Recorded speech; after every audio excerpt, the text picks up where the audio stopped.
sobre a salvação, né? A salvação na perspectiva do tempo.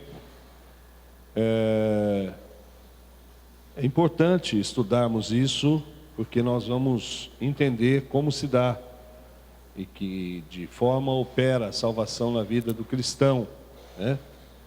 E nós vamos, como nós fazemos nas terças-feiras, ler os versículos, alguns deles, por isso que eu peço sempre a ajuda do Edson, que aí ele fala no microfone, porque também fica registrado os versículos, e se você quiser acompanhar, fazer anotações, é importante que você pegue a caneta aí, papel, para que você anote algumas coisas que são interessantes e que são importantes, né?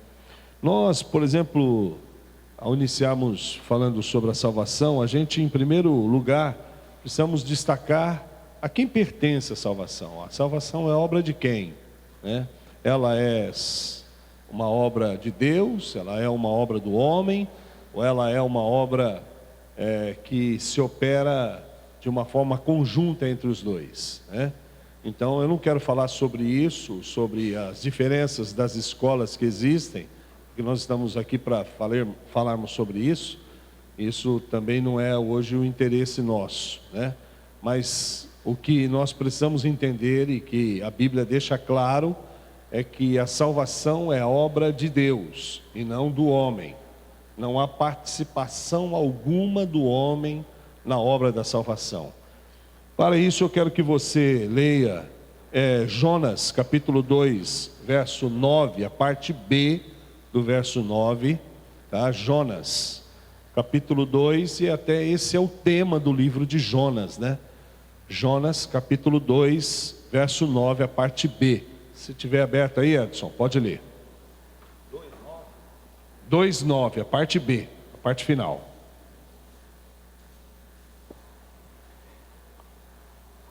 A salvação pertence ao Senhor. A salvação pertence ao Senhor. Você lembra da historinha de Jonas, né?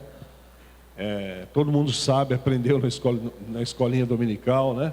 Aquele rapaz que foi mandado para Nínive, e ele então se recusou, pegou um navio, foi para Tarsis e assim e tal, e depois o Senhor levou ele de volta lá, porque ele não queria que aquele povo de Tarsis viesse a se converter, porque eram inimigos, né? A história você conhece.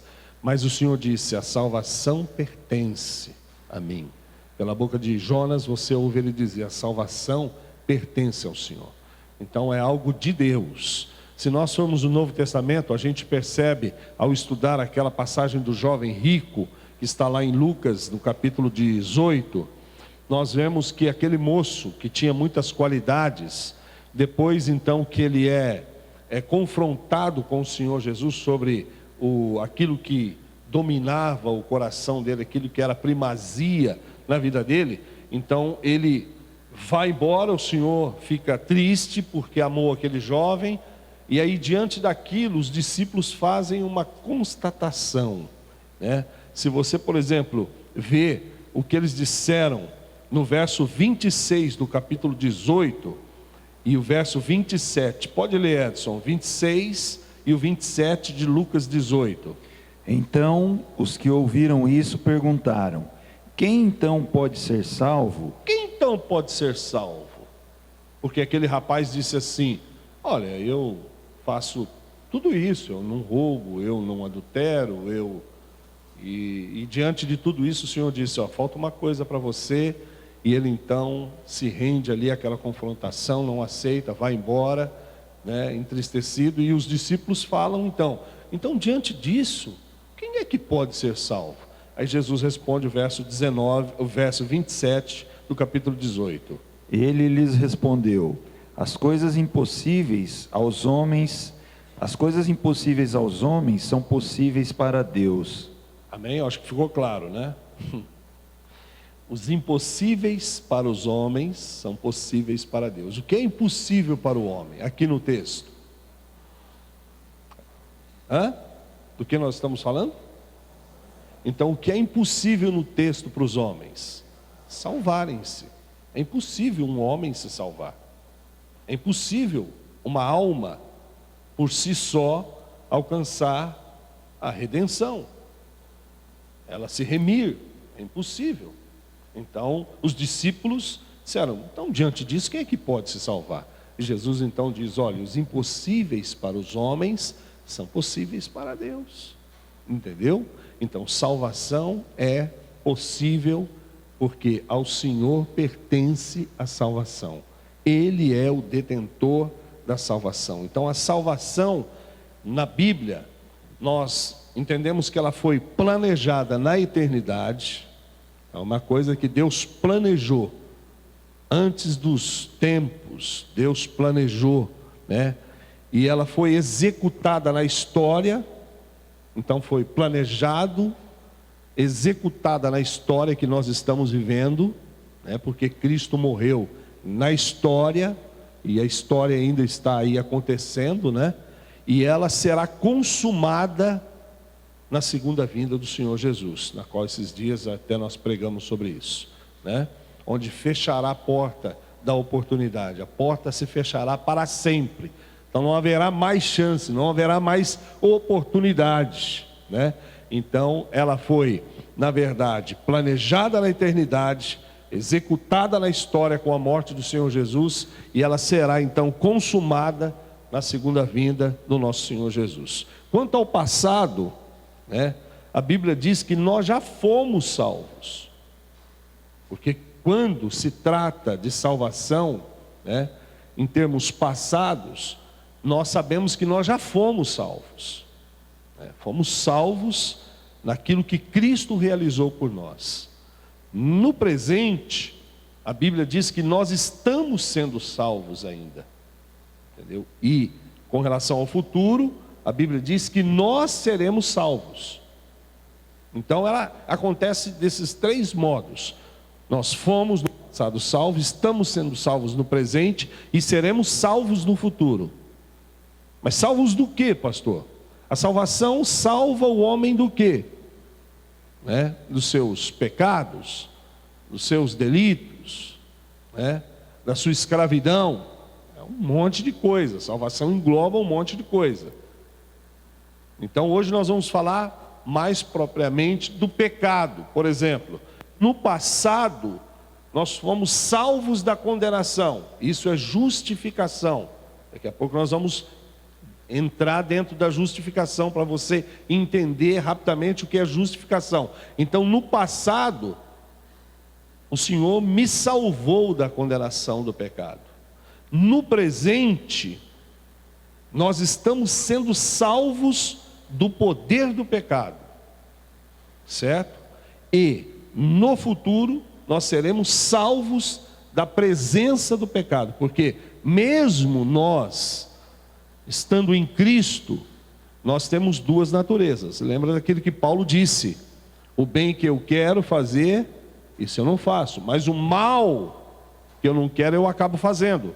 Ele se chama e se coloca como miserável. Ele diz: miserável homem que sou, quem me livrará do corpo dessa morte? Dou graças a Jesus, ele termina dizendo, né? Porque Cristo é aquele que veio para nos libertar. Então salvação é nos resgatar dessa vida miserável, dessa escravidão, dessa condenação que pesa sobre o homem. E ela então acontece da seguinte forma, como nós estamos falando: fomos salvos no passado da condenação do pecado, estamos sendo salvos do poder do pecado, que é santificação, e seremos salvos da presença do pecado, que é glorificação. Correto? Então marca essas três palavrinhas aí para você não esquecer, porque é sobre ela que nós vamos falar. Vamos falar agora sobre justificação, depois santificação e glorificação. Ok? Se você prestar atenção aí, você vai entender certinho. Justificação. O que é justificação? Você já ouviu falar sobre justificação? Quem nunca ouviu falar sobre justificação? Levante a mão. Nunca ouviu falar sobre justificação? O que é justificação? Justificação é um ato. É um ato que acontece uma vez só. E não é um processo, uma coisa que vai acontecendo e que tem graus, por exemplo, e que as pessoas vão subindo degrau por degrau, e assim a pessoa vai alcançando um nível maior de justificação. Não. Justificação é um ato que se dá uma vez só. Certo? Então, não esqueça disso. É um ato que acontece uma vez. Quando acontece? Acontece quando o pecador, ele aceita o Senhor Jesus. O Senhor Jesus, então, torna-se o justificador daquela vida. Então, aquela pessoa torna-se, então, justo diante de Deus. Então vem a palavra justificação, certo? Então é um ato que todos os filhos de Deus vivem a partir do momento que eles aceitam o Senhor Jesus como Senhor. Ela é instantânea, ela é completa e ela é final. Por isso que ela não tem graus, por isso que ela não tem escalas, por isso que ninguém é mais justificado do que o outro, entendeu? Não existe isso. Você não é mais justificado do que o outro. Eu não sou mais justificado do que você. Em termos de justificação, todos somos iguais. Todos somos iguais. Certo? Por isso que nós falamos sempre que no nível do chão da cruz, ao pé da cruz, o nível é igual, ele é plano. Não existe lugar mais alto nem mais baixo. Todos somos iguais. E se tratando de justificação, todos temos o mesmo nível de justificação. Esse ato foi feito quando você, eu, nós encontramos o Senhor Jesus e Ele passou a ser Senhor de nossa vida. Vamos lá, vamos ver isso na Bíblia. Romanos capítulo 5, verso 9. Você pode acompanhar ou se não marcar e depois ler na sua casa. Romanos 5, 9. Assim, pode ler. Agora justificados pelo seu sangue, muito mais ainda seremos por ele salvos da ira. Agora ele diz: justificados pelo seu sangue, muito mais seremos por ele salvos da ira. Então é uma coisa que já aconteceu. E ao mesmo tempo ele está falando de uma salvação que está por vir. Observou? Então a justificação se deu no passado. Certo? Ela se deu no passado e ela serve uma vez só. Você não tem renovação de justificação. Não existe renovação na sua justificação, não. Cristo justificou uma vez só o pecador. Certo? Porque Cristo morreu uma vez só. Certo? Então, quando Ele morreu, Ele assumiu os meus pecados, Ele assumiu os meus erros, as minhas falhas, as minhas transgressões, e então eu passei a ser justo ou ser justificado graças a isso. Vamos lá, Atos dos Apóstolos, capítulo 13, verso 39. Atos 13, 39. Pode ler. E por meio dele, todo o que crê é justificado de todas as coisas, de que não pudestes ser justificados pela lei de Moisés. Você vê que aí nós vamos entender qual é a base da justificação naquilo que Paulo está dizendo aqui. Ele está dizendo aqui, presta atenção, e por meio dele, de quem? Cristo, né? Todo que crê é justificado, e de todas as coisas das quais vós não pudestes ser justificados pela lei de Moisés. Então, qual é a base da justificação? É a fé? Não. Não é a fé, por quê? Porque ele está dizendo aqui que nós não podemos ser justificados pela lei. Então não é algo que a fé consegue. Não é a base da justificação a fé. A fé é importante porque nós vamos ver que Paulo diz que nós somos justificados pela fé. Mas no que sentido? A base da justificação não é a fé. A base da justificação é isso que ele diz aqui, e por meio dele. Dele. Quem é esse dele? Cristo. Por meio dele. É por meio de Jesus. Então a base de toda justificação é a obra expiatória de Cristo. É aquilo que Cristo fez, é aquilo que Cristo realizou. Então, em cima disso é que eu sou justificado. É em cima da obra dele, é em cima do feito dele, é em cima da entrega dele que os homens são justificados. Entendeu? E não a fé. Certo? Então a base para que nós possamos ser justificados está no sacrifício do Senhor Jesus na cruz. Certo? Já ouviu falar numa palavrinha que chama imputação? A Bíblia diz que o que Cristo fez na cruz, na verdade ele imputou. A palavra imputação significa creditar na conta de outra pessoa, ou seja, transferir. Então o que acontece, ou o que aconteceu lá na cruz do Calvário? Aconteceu, presta atenção que agora você vai entender o que é a justificação mais fácil. Você tem aqui, não dá para me ilustrar, né? Você tem aqui você, e você tem aqui Cristo desse lado. Então o que acontece? Houve na verdade essa imputação, essa transferência, ou seja, os seus pecados vieram sobre Cristo, entendeu? O Senhor pegou os seus pecados, por isso que a palavra diz que a transgressão de todos nós caiu sobre ele, entendeu? Então isso é justificação. Então os pecados e as transgressões nossa vieram sobre o Senhor Jesus, foi imputado na conta dele, embora ele não houvesse pecado, embora ele não houvesse cometido um pecado, embora ele era totalmente santo, mas todo pecado veio sobre ele, certo? E o que aconteceu? Não é só isso, porque justificação é mais do que perdão de pecados, você vai entender isso agora, tá? Porque se fosse só perdão, aí nós retornaríamos lá no início e seríamos como Adão e como a Eva, mas o plano de Deus vai além disso, entendeu? Então, ele pegou os nossos pecados, creditou na conta do Senhor Jesus, o justo morreu pelos injustos, o santo morreu pelos pecadores, e aí o que ele fez? Ele pegou a justiça de Cristo e transferiu na nossa conta, entendeu? Então os meus pecados foram transferidos para ele, certo?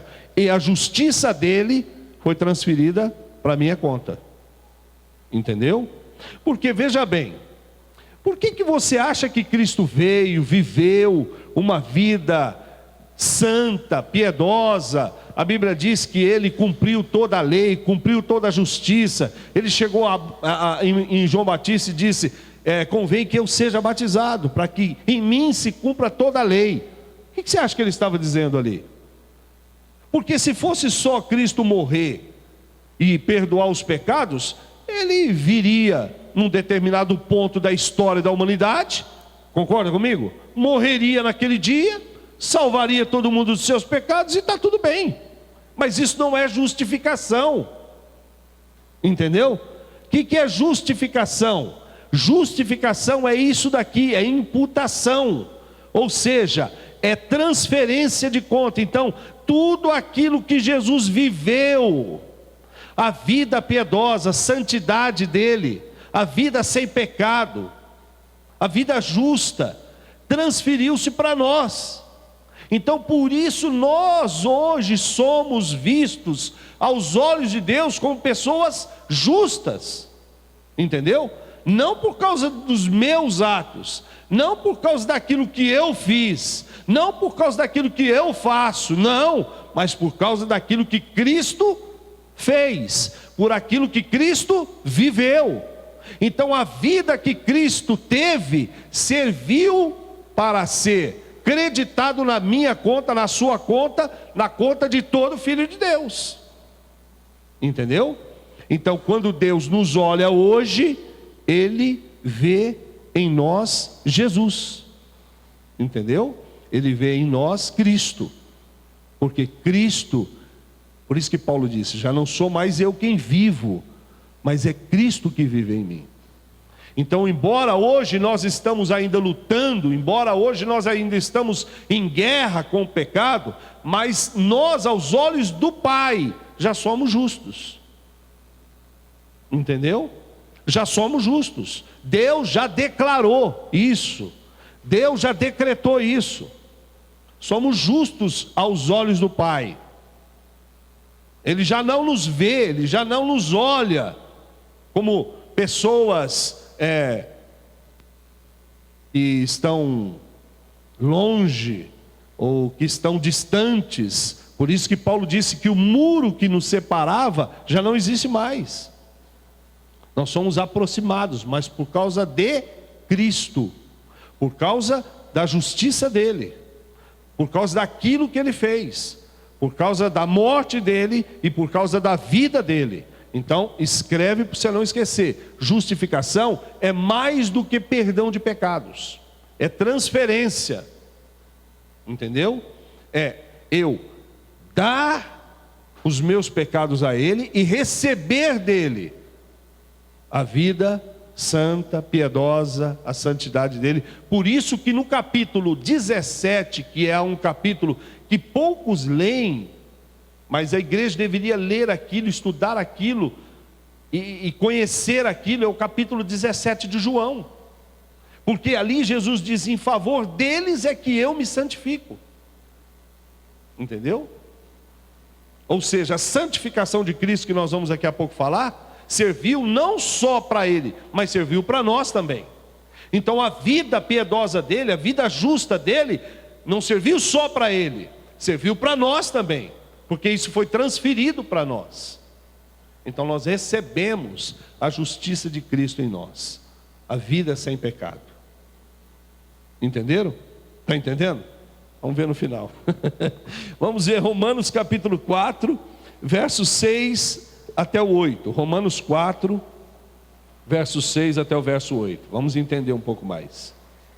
Assim também Davi fala da bem-aventurança do homem a quem Deus atribui a justiça sem as obras, dizendo: bem-aventurados aqueles cujas iniquidades são perdoadas, cujos pecados são cobertos.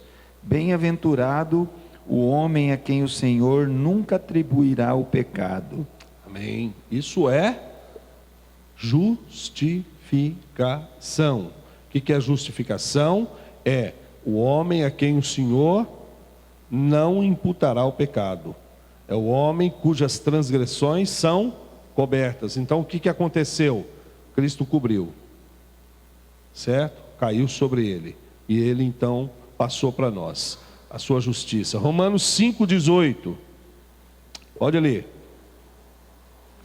Portanto, assim como por uma só transgressão veio o julgamento sobre todos os homens para a condenação, assim também por um só ato de justiça veio a graça sobre todos os homens para a justificação que produz vida. Glória a Deus. 2 Coríntios capítulo 5, o versos 19 até o verso 21, Edson.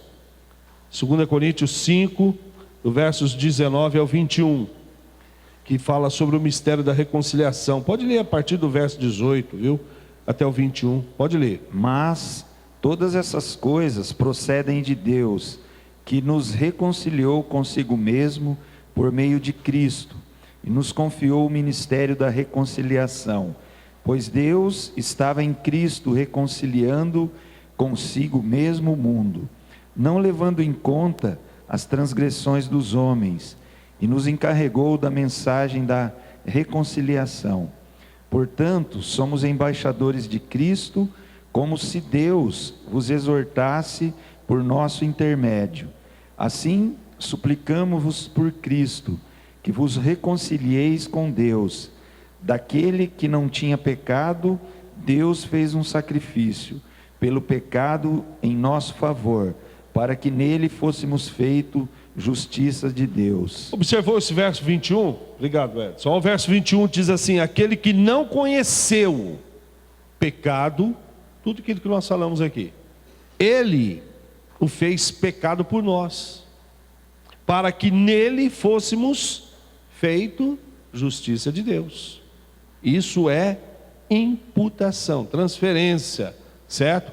Cristo, que não tinha pecado, recebeu o pecado de todos nós e ele transferiu para nós, certo? Ele lançou sobre nós a sua justiça. Por isso hoje nós somos justificados. Agora, uma coisa interessante é que, diferente da santificação, a justificação não é uma coisa que acontece em nós. Ela não acontece em você, propriamente dito. Lutero dizia que ela acontece fora de nós, né? Por quê? Porque fora do homem, porque fora do coração do homem, porque é algo que acontece no tribunal, no trono de Deus. É algo que acontece no céu e não aqui. Então, quando um pecador se arrepende, o que acontece é lá no céu. O Senhor Jesus, diante do Pai, é como se ele, como advogado, tomasse ou abraçasse aquilo que a gente vê, por exemplo, em Zacarias, quando aquele sacerdote Josué, ele aparece lá diante do acusador com as suas vestes sujas, e ele diante daquele acusador, a Bíblia diz que o Senhor se levanta e diz: o Senhor te repreenda, ó Satanás. Não é esse um tição tirado das brasas? Quer dizer, o Senhor defendeu Josué, certo? Então o que acontece é que quando um pecador se arrepende, diante do Pai o Senhor se levanta como o justificador daquele, e ali acontece o ato da justificação. Eu morri por ele, eu dei a minha vida por ele, Pai, eu derramei o meu sangue por ele. Então automaticamente naquela hora no céu, aquela pessoa tem o seu nome escrito, e ela passa então a ser um justo aos olhos do Pai. Entendeu? Então não é uma coisa que acontece em mim, mas é uma coisa que acontece no tribunal de Deus. Então não é algo que está ao meu poder, a minha vontade, não. É algo que está restrito ao céu. É a vontade dele, o querer dele, o agir dele, e não a vontade do homem, nem o agir do homem, nem o querer do homem. Entendeu? Certo? Vamos ver o que a palavra do Senhor diz sobre a fé, por exemplo, nisso daí. Romanos capítulo 4, verso 5. Agora nós vamos ver a importância da fé em relação à justificação.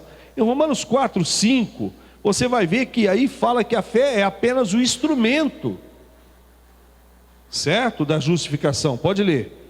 Contudo, ao que não trabalha, mas crê naquele que justifica o ímpio, sua fé lhe é atribuída como justiça. Certo? Ele não trabalha. Ele está falando aqui de Abraão. Mas ele, na verdade, diz, ele não trabalha, mas crê naquele que o justifica. Olha o texto. Ele não trabalha, mas ele crê naquele que o justifica, é Cristo. Então o que é na verdade a fé? A fé é o braço do mendigo estendido ao rei, pedindo perdão, misericórdia, graça. Entendeu? Então a fé ela serve justamente, unicamente como instrumento na operação da justificação na nossa vida. Olha só, Romanos capítulo 5, verso 1, Edson, está aí pertinho aí. Portanto, justificados pela fé, temos paz com Deus, por meio de nosso Senhor Jesus Cristo. Certo, agora Filipenses 3:9. Filipenses 3:9. Veja que é a fé o instrumento e não a base, a causa principal, meritória. Pode ler. E ser achado nele, não tendo por minha a justiça que procede da lei, mas sim a que procede da fé em Cristo, a saber, a justiça que vem de Deus pela fé. Baseada na fé, certo? Unicamente na fé. Então, a fé é apenas a causa instrumental, mas a base meritória é o sacrifício de Cristo, aquilo que ele fez na cruz, correto? Por quê? Porque fé é um dom de Deus. Se fosse por meio da fé que eu adquiria, ou que o homem alcançasse a justificação, então seria mérito do homem. Mas não é mérito do homem, é mérito daquele que morreu por ele, daquele que deu a vida por ele. Então Cristo é o justificador daquele que crê. Creu na obra, naquilo que ele fez, então a pessoa passa então a ser justificada pelo sangue do Senhor. Deu para entender mais ou menos a justificação? Nós vamos passar para a santificação. Então, na justificação, o que aconteceu conosco? Fomos salvos da condenação do pecado. Entendeu? O Senhor, por meio da justificação, nos livrou daquela condenação que pesava sobre o homem.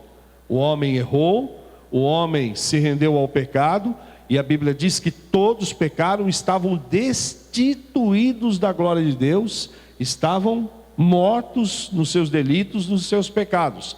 Mas Cristo veio lá atrás, morreu por nós, entendeu? Lembrando que ele é o Cordeiro que foi morto antes da fundação do mundo, certo? Então ele veio, ele morreu por nós, e essa morte trouxe para nós o livramento dessa condenação que nós tínhamos sobre nós. É só por meio disso, correto? Agora vamos falar um pouco sobre santificação. Um dia nós vamos falar sobre justificação, talvez aí 2 cultos para a gente aprender melhor, porque aí eu preciso de mais tempo, porque não é fácil falar sobre justificação em 20 minutos, como eu falei aqui. Vamos falar sobre santificação. O que é santificação?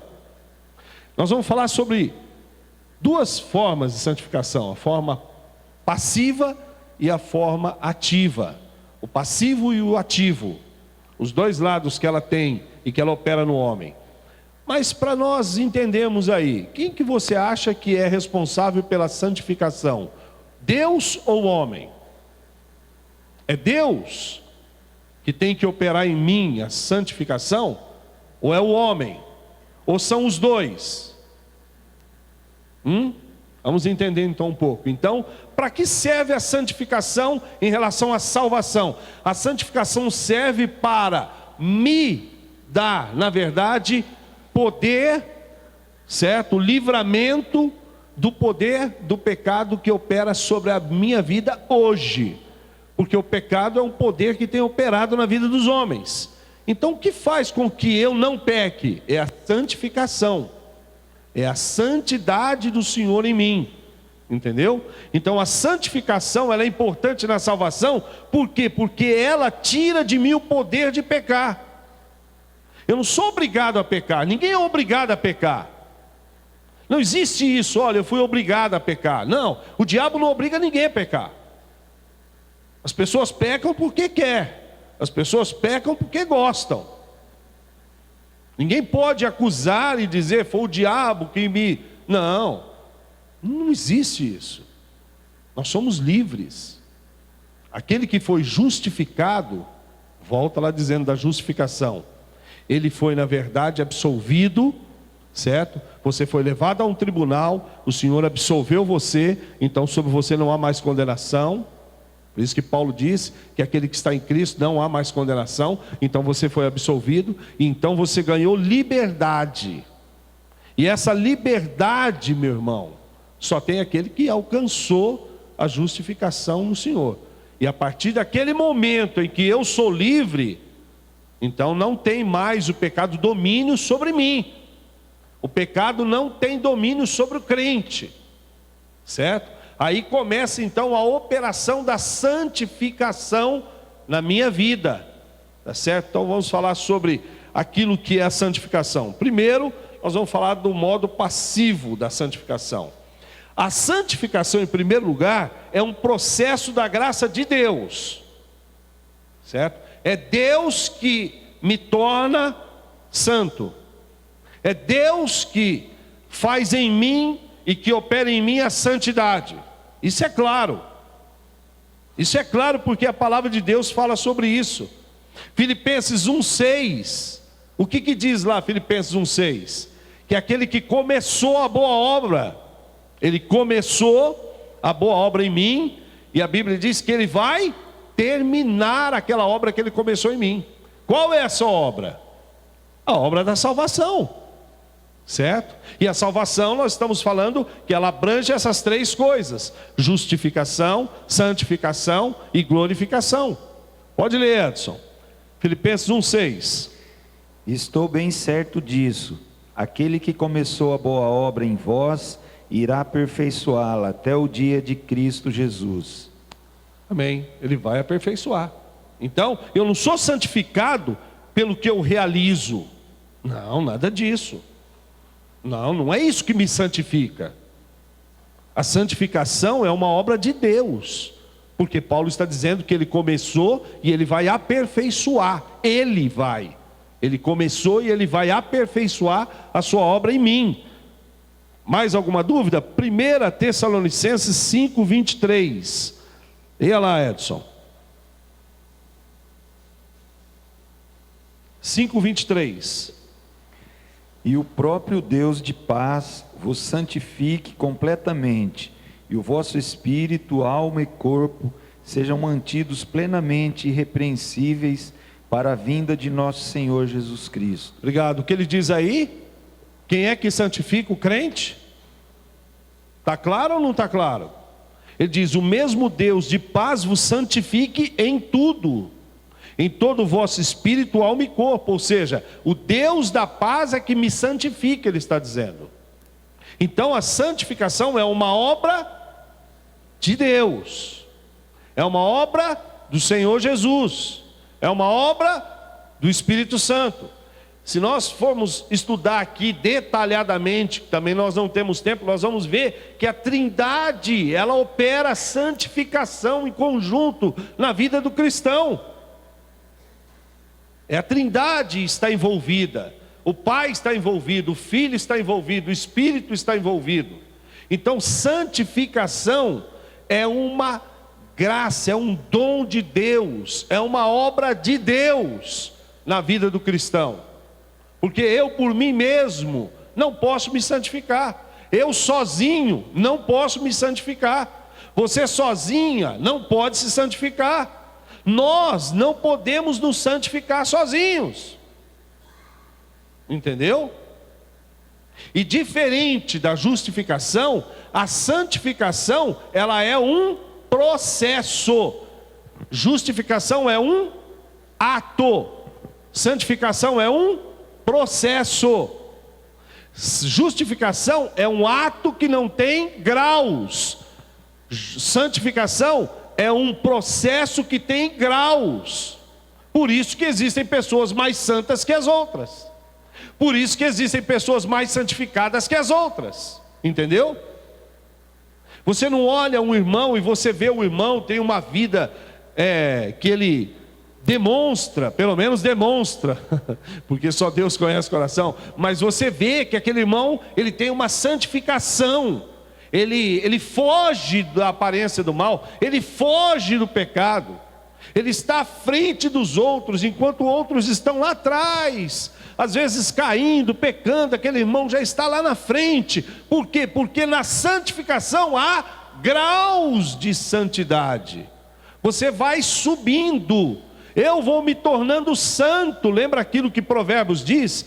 Que a luz ou o sol do justo é como a justiça do justo, né? É como o sol, ele vai brilhando, brilhando, brilhando, até ser dia perfeito. Então é de degrau em degrau, eu vou subindo, é grau, eu vou atingindo, eu vou galgando, eu vou alcançando. E assim deve ser o cristão. Eu devo, na verdade, olhar para os meus 33 anos de cristão, e eu devo olhar que hoje eu tenho mais santidade do que no passado, senão tem alguma coisa errada em mim, entendeu? Eu não posso olhar para a minha vida e ver que hoje eu não tenho mais santidade do que eu tinha lá atrás. Eu devo olhar e ver que eu avancei, que eu progredi, que eu galguei degraus acima daquilo que antes eu estava lá embaixo. Aquilo que me derrubava lá no começo, aquilo que era uma pedra de tropeço para mim, já não é mais, Por quê? Porque eu alcancei um degrau a mais da santidade. Então eu já não caio naquilo que eu caía antes. Agora, aquele cristão que vive caindo sempre nos mesmos erros, você percebe que ele está sempre ali patinando, que ele não, essa palavra é estranha, evoluiu, né? Ou não houve uma evolução, ele não subiu, ele não galgou degrau algum.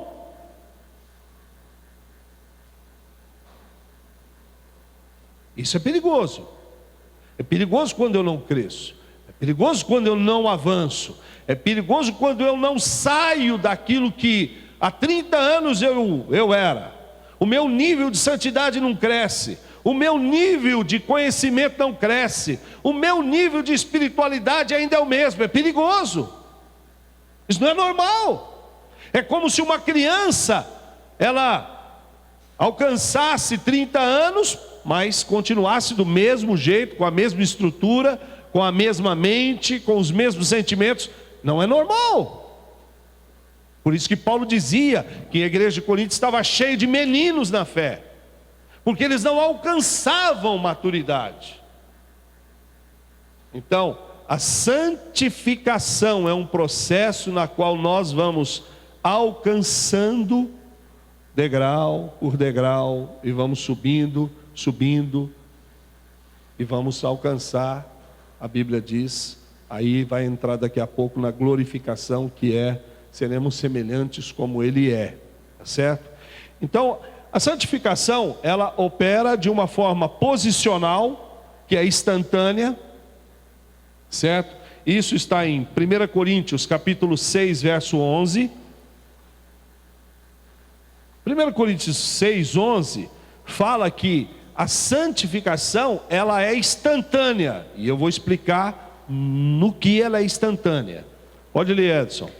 Alguns de vós éreis assim, mas fostes lavados, santificados e justificados em nome do Senhor Jesus Cristo e no Espírito do nosso Deus. O que está dizendo aí? Que isso está no passado.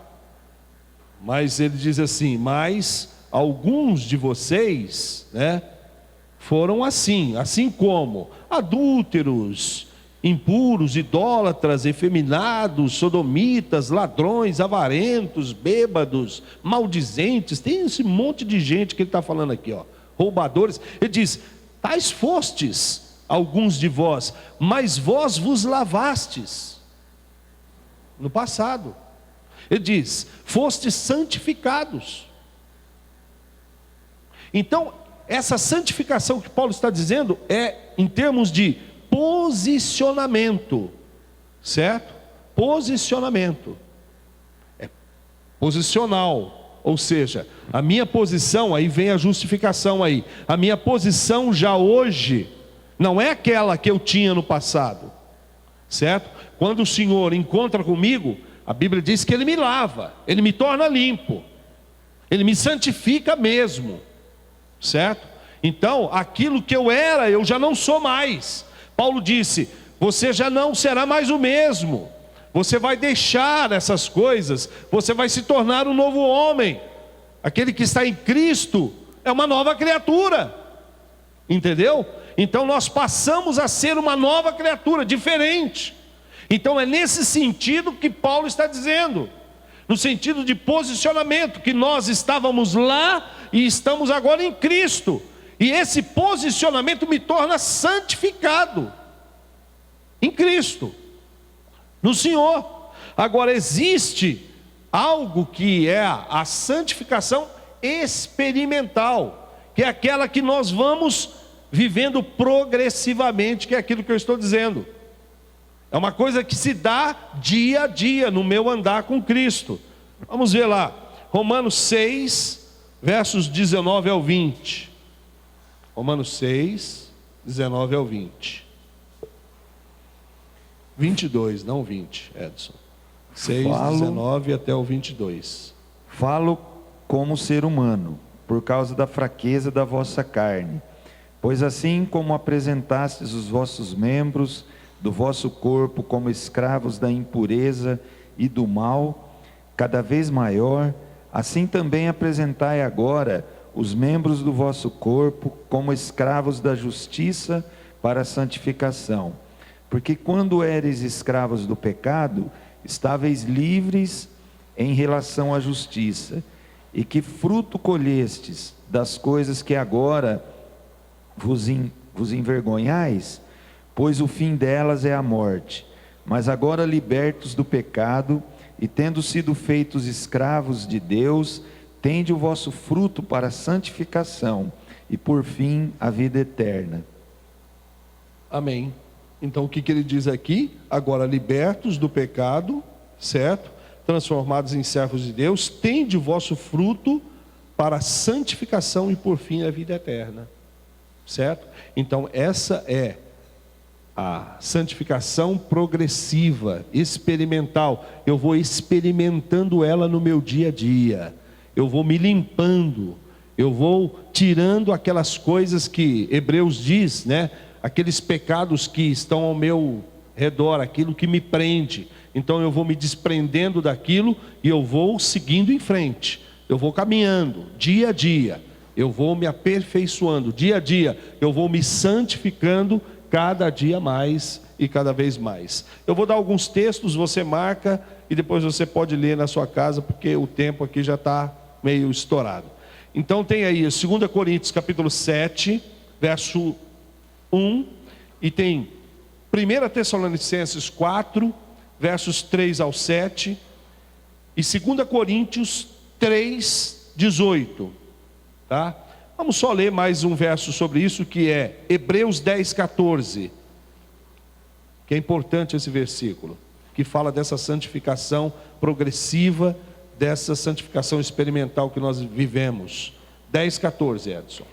Pois como uma só oferta aperfeiçoou para sempre os que estão sendo santificados. Olha, presta atenção no que ele está dizendo aqui. O escritor de Hebreus, nós não sabemos quem era, o que ele está dizendo? Ele está dizendo assim, porque com uma única oferta aperfeiçoou, passado, ele aperfeiçoou, tornou perfeito. O que é aperfeiçoar? É tirar aquilo que é ruim, aquilo que não é correto, aquilo que não é certo. Então ele aperfeiçoou para sempre. Agora presta atenção, quantos estão sendo, o que é isso? Presente perfeito, estão sendo aperfeiçoados, eles estão sendo, nós estamos sendo aperfeiçoados. Aquilo que ele já deu como perfeito, a Bíblia diz que ele está nos santificando, ou seja, está nos aperfeiçoando, nos tornando santos como ele é santo no nosso dia a dia, e o texto está aí que fala sobre isso. A formativa da santificação, até agora nós falamos que a santificação é algo que Deus opera, é um dom de Deus, não é algo do homem, é na verdade o agir de Deus no interior nosso. Então é Deus operando em mim, e isso traz santificação na minha vida, correto? Mas existe a outra forma da santificação, que é a forma ativa dela. E aí entra o que? A participação do homem, que nós vamos ver. Por exemplo, eu quero que você lê Filipenses capítulo 2, do versos 12 ao 13. Filipenses capítulo 2, versos 12 e o verso 13. Irmãos, quero que saibais que as coisas que me aconteceram contribuíram para o avanço do Evangelho, a tal ponto de ficar claro para toda a guarda. É outro capítulo, né? 2, 12, 13. Estou lendo 1. 12, 13. Assim, meus amados, isso, como sempre obedecestes, não somente na minha presença, porém muito mais agora na minha ausência, realizai a vossa salvação com temor e tremor, porque é Deus quem produz em vós tanto querer como realizar. E aí, irmão, o que você entende nisso daí? O que você entende nisso daí? A Bíblia está dizendo aqui que eu desenvolvo a salvação. Não está escrito isso aí? Desenvolver a vossa salvação. Mas aí no verso de número 13 ele diz: porque é Deus quem efetua. É eu que desenvolvo ou é Deus quem efetua? O que está aí dizendo esse texto? Na verdade, o que o texto está dizendo é o seguinte: é que é Deus quem efetua, só que Ele requer do homem a cooperação, Ele requer do homem a participação. Deus efetua por meio de nós. Então, não é simplesmente Deus efetuar e o homem não tem cooperação nenhuma, não faz nada, cruza os braços e deixa Deus então efetuar isso. Não, não é isso. Entendeu? Porque se você prestou atenção no texto que o Edson leu antes, ele estava dizendo: fazei morrer em vós. Certo? Então, na verdade, é Deus efetuando, mas com a minha cooperação. Eu tenho que cooperar. O homem tem que cooperar com esse efetuar de Deus, com esse agir de Deus. Certo? Eu não posso deixar Deus fazer tudo, não posso. Certo? Então essa é a parte do homem na santificação. Entendeu? É cooperar com esse agir de Deus, com esse operar de Deus. Por exemplo, Romanos 12:1. O que diz lá? Rogo-vos, pois, que apresenteis os vossos corpos como sacrifício vivo, santo e agradável a Deus, que é o vosso culto racional. Quem é que apresenta aí? Eu. Entendeu? É o homem. Somos nós que apresentamos.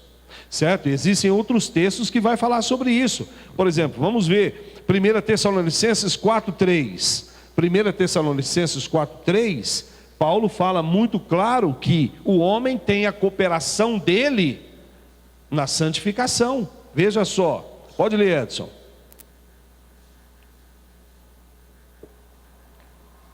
A vontade de Deus para vós é esta, a vossa santificação, por isso afastai-vos da imoralidade sexual. Então quem é que tem que se afastar?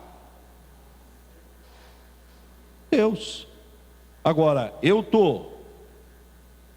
Deus está efetuando em mim a obra dele, Deus está efetuando em mim a santificação, mas eu não me afasto, eu me lanço, eu me lanço, eu vou a uns lugares que eu não posso ir, eu frequento lugares que eu não deveria frequentar. Então o que está acontecendo? Eu estou cooperando? Não, eu não estou cooperando com Deus. Então esse agir de Deus não vai ser efetuado em mim, certo? Não vai haver essa santificação do Senhor na minha vida. Por quê? Porque da minha parte, então o homem é responsável sim, o homem sim é cooperador de Deus na obra da santificação. Outro texto, Hebreus 12:14. Hebreus 12:14.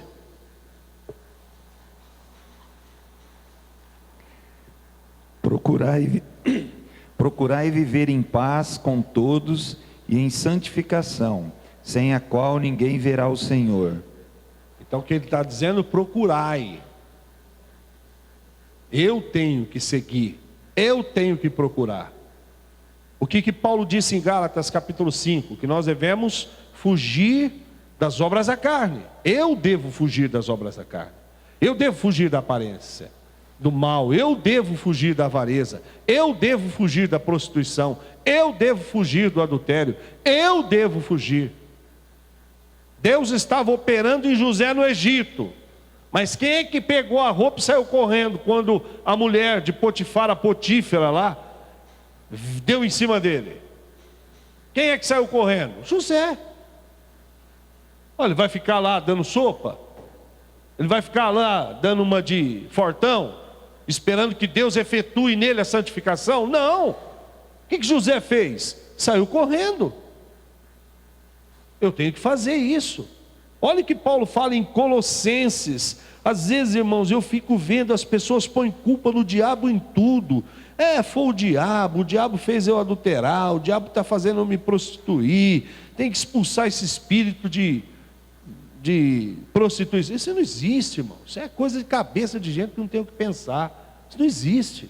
Não tem essas coisas não. Eles dão nome a essas coisas, mas na verdade é o coração não convertido.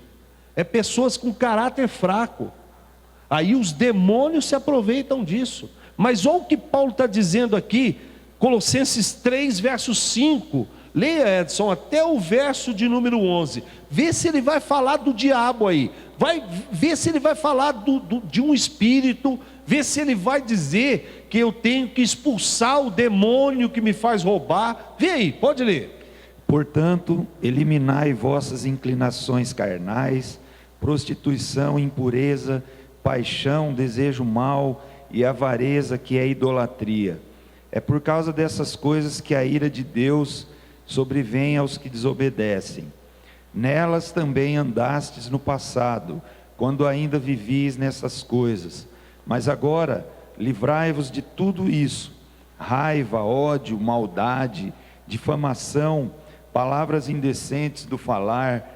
Não mintais uns aos outros, pois já vos despistes do velho homem com suas ações, e vos revestistes do novo homem, que se renova para o pleno conhecimento, segundo a imagem daquele que os criou.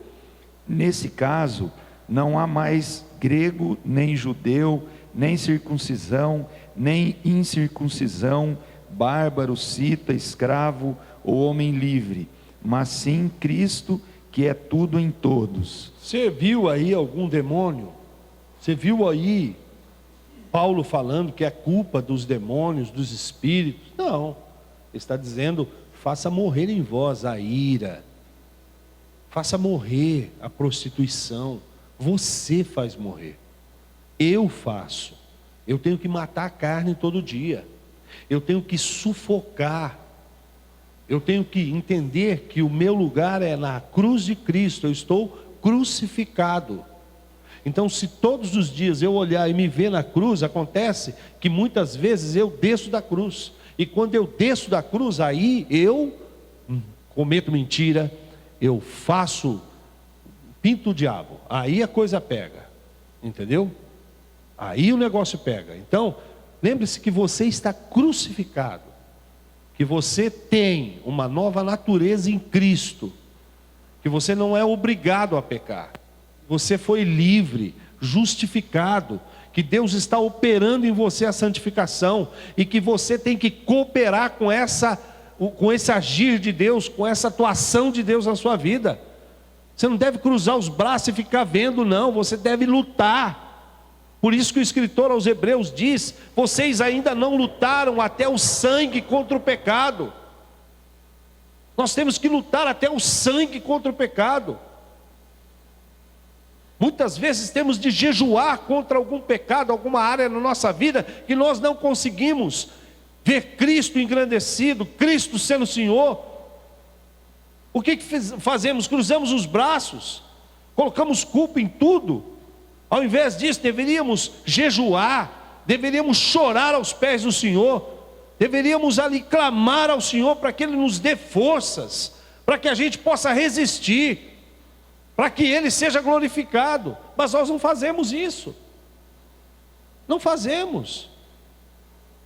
Paulo está dizendo: faça morrer em vós essas coisas que estão ligadas à vossa velha natureza, ao velho homem. Faça morrer, é você que tem que fazer morrer, certo?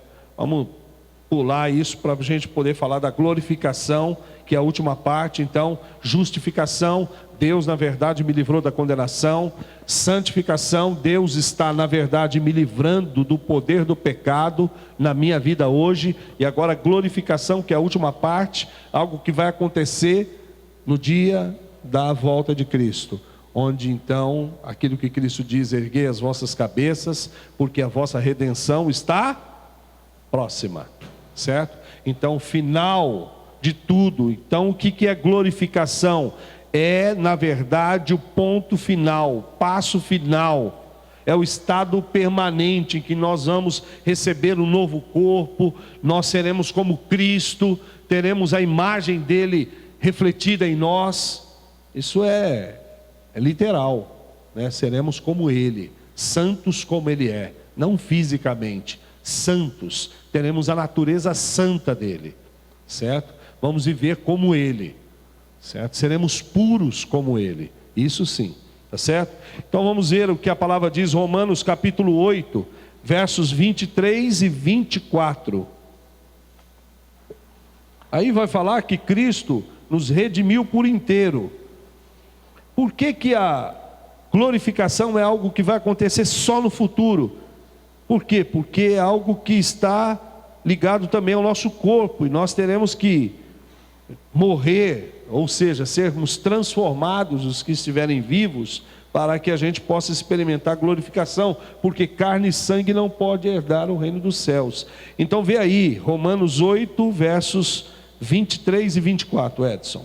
E não somente ela, mas também nós, que temos os primeiros frutos do Espírito, também gememos em nosso íntimo, aguardando ansiosamente nossa adoção, a redenção do nosso corpo. Do nosso corpo, a redenção do nosso corpo, certo?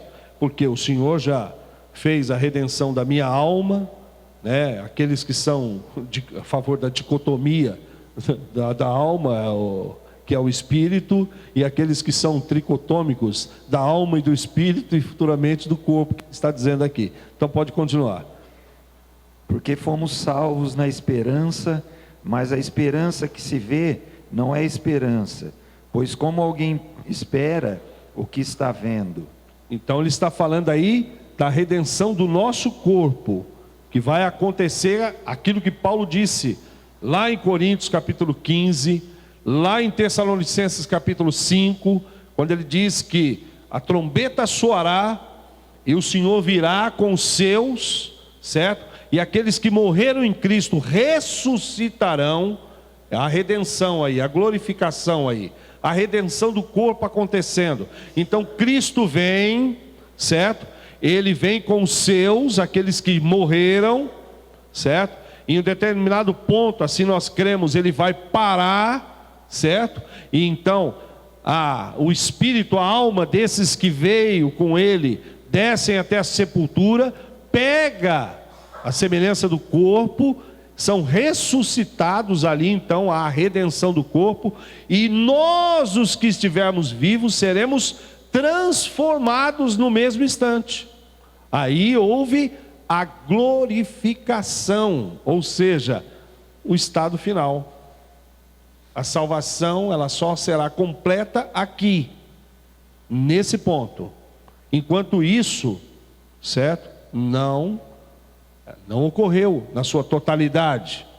Nós estamos sendo salvos, e na glorificação nós seremos salvos totalmente do que? Da presença do pecado em nós, que é aquilo que nos afasta de Deus, que nos mantém distantes de Deus, certo? Vamos ver outro texto aí para a gente ter a certeza disso. 2 Pedro 1, versos 10 e 11. 2 Pedro, viu, Edson?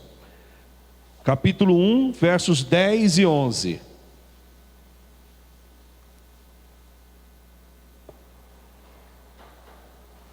Portanto, irmãos, esforçai-vos cada vez mais por firmar vosso chamado e eleição, porque fazendo isso, não tropeçareis jamais, pois assim vos será amplamente concedida a entrada no reino eterno do nosso Senhor e Salvador Jesus Cristo. Não vamos falar sobre essa questão do homem perde ou não a salvação, né? Mas o texto aqui está dizendo assim: por isso, irmãos, procurai com diligência confirmar a vossa vocação e eleição, porquanto, procedendo assim, não tropeçareis em tempo algum. O que será que Pedro está querendo dizer aqui? E ele diz assim: pois desta maneira é que vos será amplamente suprida a entrada. Ele está falando da entrada. Então a minha entrada está dependendo do que? De eu confirmar a minha vocação e a minha eleição. Entendeu? Então eu tenho que confirmar a minha vocação e a minha eleição, não tropeçando em tempo algum. Olha o perigo, certo? Aí ele diz: dessa maneira que vos será amplamente suprida a entrada no reino dos céus eterno de nosso Senhor Jesus Cristo. Ou seja, aí então se dará a glorificação. Então hoje, o que nós vemos hoje? Nós vemos hoje uma igreja militante. O que nós somos hoje? Uma igreja militante. Sabe o que é militante? A igreja que luta, que guerreia. Nós estamos numa luta, numa guerra, né? O nosso inimigo são as trevas, são as potestades, é o diabo, seus anjos. Então hoje somos uma igreja militante, mas amanhã seremos uma igreja triunfante, por causa da glorificação. Então o que vai transformar essa igreja que luta numa igreja triunfante, vencedora, é a glorificação. É o ato dessa glorificação que Paulo diz lá em Romanos, no capítulo 8, que é um verso que eu gosto muito, verso 30, eu vou ler, diz assim: aos que predestinou, a esses também chamou, e aos que chamou, a esses também justificou, e aos que justificou, a esses também glorificou. Veja que o fim de tudo é a glorificação. Então nós estamos caminhando para a glorificação. Nós estamos caminhando para não sermos mais aquela igreja que luta, sofre, que peca, cai, pede perdão, se arrepende. Mas nós estamos caminhando para ser uma igreja perfeita. Nós estamos caminhando para ser uma igreja sem ruga, sem mácula. Aquilo que Paulo diz em Efésios, no capítulo 5, vamos lá comigo. Olha o que ele diz aqui em Efésios, no capítulo 5, versos 25 e 27. Pode ler, Edson, do verso 25 ao 27 de Efésios, capítulo 5. Maridos, cada um de vós ame sua mulher, assim como Cristo amou a igreja e a si mesmo se entregou por ela, a fim de santificá-la, tendo-a purificado com o lavar da água, pela palavra, para apresentá-la a si mesmo como igreja gloriosa, sem mancha, nem ruga, nem qualquer coisa semelhante, mas santa e irrepreensível. Glória a Deus. Sabe essa igreja fraca? Sabe essa igreja hoje que você vê e que muitos não querem participar dela, que muitos estão ficando fora, preferem ficar em casa, preferem ser conhecidos como os desigrejados. Sabe essa igreja que aparentemente tem a aparência de uma igreja caída, pecadora? Essa é a igreja que o Senhor transformará na noiva perfeita, sem ruga, sem mácula, nem coisa semelhante. É Ele que vai transformar, é Ele que vai produzir essa glorificação, porque Ele diz aqui no verso de número 27, Ele vai apresentar, não sou eu. Ninguém vai chegar lá no céu dizendo: olha, não, nós seremos apresentados. O texto está dizendo que Ele vai nos apresentar para Ele mesmo, uma igreja que é gloriosa, sem mácula, sem ruga, nem coisa semelhante, porém santa e sem defeito. Você consegue ver isso? Olhando hoje para a igreja, você consegue ver isso? Não conseguimos, porque nós estamos no processo, nós estamos subindo degrau por degrau, porque nós ainda não somos glorificados, porque ainda nós estamos no processo da santificação. Ele está santificando a nossa vida, para nos tornar como Ele é, seremos semelhantes a Ele. É isso que o texto diz. Olha lá o que diz 1 Coríntios capítulo 15, 1 Coríntios capítulo 15, versos 42 até o 49, Paulo vai dizer sobre essa imagem que nós teremos, que será a imagem do homem celestial. Vê lá, Edson, para nós, 1 Coríntios 15, versos 42 até o 49. Assim também é a ressurreição dos mortos. Semeia-se num corpo perecível e ressuscita imperecível. Semeia-se em desonra e ressuscita em glória. Semeia-se em fraqueza e ressuscita em poder. Semeia num corpo natural e ressuscita num corpo espiritual. Se há corpo natural, há também corpo espiritual. Assim também está escrito: Adão, o primeiro homem, tornou-se ser vivente, e o último Adão, o espírito que dá vida. Mas primeiro não veio o espiritual, e sim o natural, depois veio o espiritual. O primeiro homem foi feito do pó da terra, o segundo homem é do céu. A semelhança do homem terreno, assim também são os da terra, e a semelhança do homem celestial, assim também são os do céu. Assim como trouxemos a imagem do homem terreno, traremos também a imagem do homem celestial. Qual é a imagem do homem celestial? Se você olhar o texto na sua casa certo, você vai ver que ele é um homem que tem um corpo imperecível, certo? O que é imperecível? Que não tem desgaste, que não gasta, que não envelhece, entendeu? Então, quando nós estivermos com o corpo glorificado, então nós não teremos mais esse corpo que desgasta, esse corpo que envelhece, mas nós teremos um corpo que é imperecível, contrário daquilo que é perecível, que estraga, certo? Nós teremos um corpo em glória. Glória é, na verdade, o quê? O contrário da desonra. Nós teremos um corpo glorioso. Não sabemos o que isso representa, o que isso significa. Não temos a ideia do que é isso. Temos o corpo glorificado. A Bíblia diz que nós teremos um corpo de poder, ao invés daquilo que nós temos hoje, que é um corpo de fraqueza. Aquilo que é natural hoje é fraco. Eu sou fraco, você é fraco, nós somos frágeis. Mas nós receberemos um corpo de poder. Não haverá mais, por isso que Apocalipse diz que não haverá mais dor, lágrima, não haverá, porque nós teremos a imagem do celestial. O que é a imagem do celestial? É, na verdade, o nível da perfeição. É que nós vamos atingir o nível da perfeição. Nós seremos perfeitos como Ele é perfeito. Seremos como Ele é. Jesus, ele disse, quando ressuscitou: toque em mim. O Espírito não tem carne, osso, mas eu tenho. Que corpo é esse? Que corpo é esse? Que pode ser tocado, mas ao mesmo tempo passa por uma porta, como o Senhor fez ao entrar e ao sair. Não sabemos. É um nível mais perfeito. É aquilo que o Senhor planejou para o homem desde o início. Não Adão, antes disso. Aquilo que Deus planejou. Aquilo que Deus já tinha em mente. A perfeição absoluta no homem.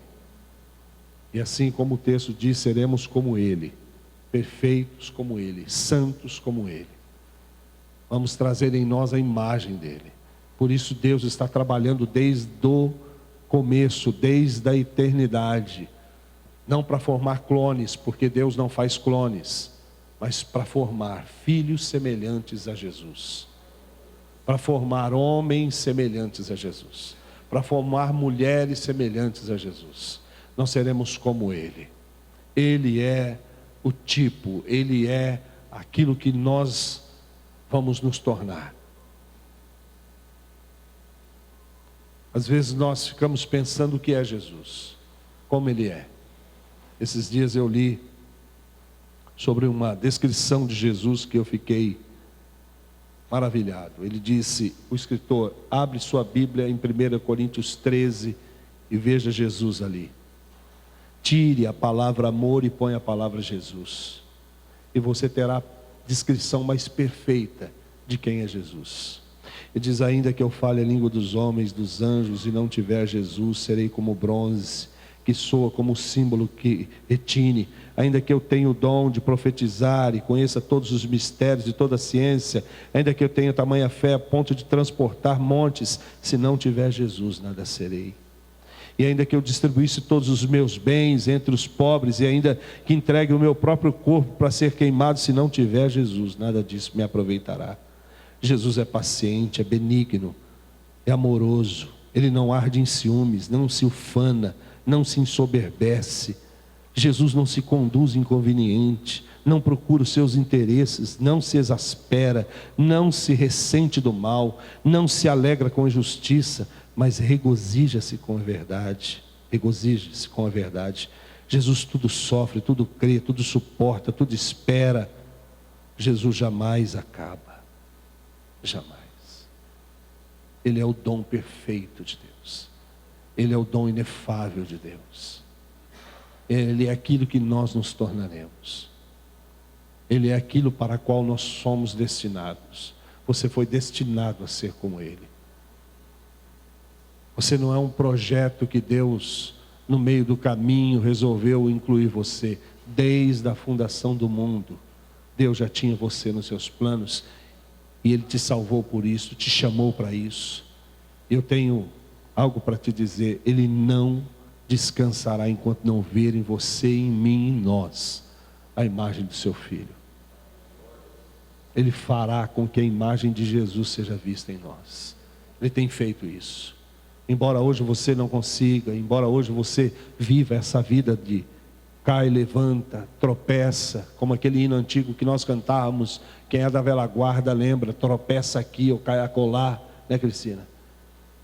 Que é meio herético, né? Mas tropeça aqui, cai acolá. Ainda que eu tropece, ainda que eu seja fraco, ainda que às vezes eu envergonhe Ele, mas Ele tem um plano, Ele tem um projeto na minha vida.